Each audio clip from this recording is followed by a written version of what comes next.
হাসিনার ক্ষমতার লোভ এবং ইতিহাসের রং বদল। তো দর্শক, আজ আমরা জানবো দ্বিতীয় পর্ব। 96 থেকে 2001 বাংলাদেশে অনেকগুলি অর্জন করে দিয়ে গিয়েছিলাম। 1996 থেকে 2001 সন পর্যন্ত অন্য এক হাসিনা। সুযোগও ছিল কম, ক্ষমতা নিরঙ্কুশ ছিল না। 2001-এর নির্বাচনে হেরে গিয়ে আরো ফুঁসে ওঠেন।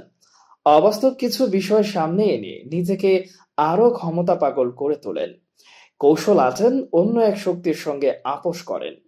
তখন দেশ আর জনগণ তার কাছে তুচ্ছ। বিএনপির ব্যর্থতার সুযোগে পর্দার আড়ালের শক্তির সঙ্গে যান সমঝোতায়, আর এই সমঝোতা করেন বিদেশে বসেই।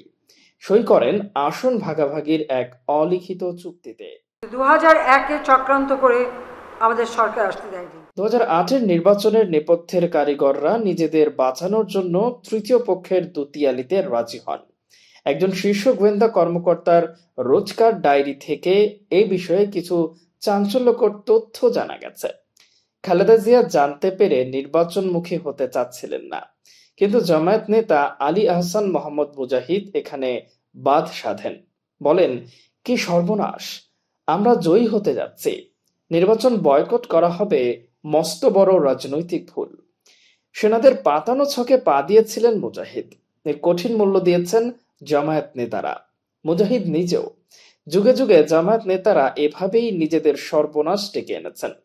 খালেদা জিয়া একবার ক্ষমতার স্বাদ দিয়েছিলেন। হাসিনা বিশ্বাস করতেন ভারত আছে, তাই দুনিয়ার আর কাউকে পরোয়া করার দরকার নেই। অথচ পশ্চিমা শক্তি তার শাসন ক্ষমতার শুরুতে সমর্থন জুগিয়ে আসছিল। ভারতও তাকে এমন ধারণাই দিচ্ছিল তার কাছ থেকে ক্ষমতা কেউ ছিনিয়ে নিতে পারবে না। বিরোধী শক্তিকে এমন ভাবে ম্যানেজ করা হবে যাতে তারা কখনো মাথা তুলে দাঁড়াতে না পারে। 2001-এর নির্বাচনের কথা যদি কারো স্মরণ থাকে, সেই সময় তো কেউ ভোট দিতেই পারেনি। কিন্তু তারা বলেছিল কোনো অবস্থাতেই এক দলের শাসন প্রতিষ্ঠা করা যাবে না, তথাকথিত গণতন্ত্রের লেবাস পরিয়ে দিতে হবে। হাসিনা তখন বাকশাল না করে অন্য কায়দায় ক্ষমতা দীর্ঘস্থায়ী করতে উদ্যোগী হন। খালেদাকে জেলে নেন এক সাজানো মামলায়। লন্ডনে তারেক রহমানের গতিবিধি লক্ষ্য করার জন্য কোটি কোটি টাকা খরচ করেন। পর্যায়ক্রমে 3 জন করে গোয়েন্দা কর্মকর্তা লন্ডনেই অবস্থান করতেন। কি মজা, জনগণের টাকা এভাবেই অকাজে ব্যবহৃত হতো। এসব কাজে কতিপয় চিহ্নিত ব্যবসায়ী ছিলেন নেপথ্যের কারিগর। বিরোধী রাজনৈতিক শক্তিকে দমন করতে গিয়ে একটি উগ্র ধর্মীয় শক্তির উত্থানকে সম্ভাব্য করে তোলেন। নৌকায় ভোট দিয়ে স্বাধীনতা পেয়েছে, নৌকায় ভোট দিয়ে উন্নত জীবন পেয়েছে, যার পরিণতিতে দেশটা উল্টো পথে যাত্রা শুরু করেছে।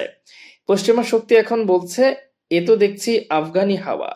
রাস্তাঘাট, ব্যবসা প্রতিষ্ঠান কিংবা বিশ্ববিদ্যালয় কলেজগুলোর দিকে নজর দিলেই আলামত দেখতে পাবেন। গণতন্ত্রহীন দেশে এমনটাই হয়ে থাকে।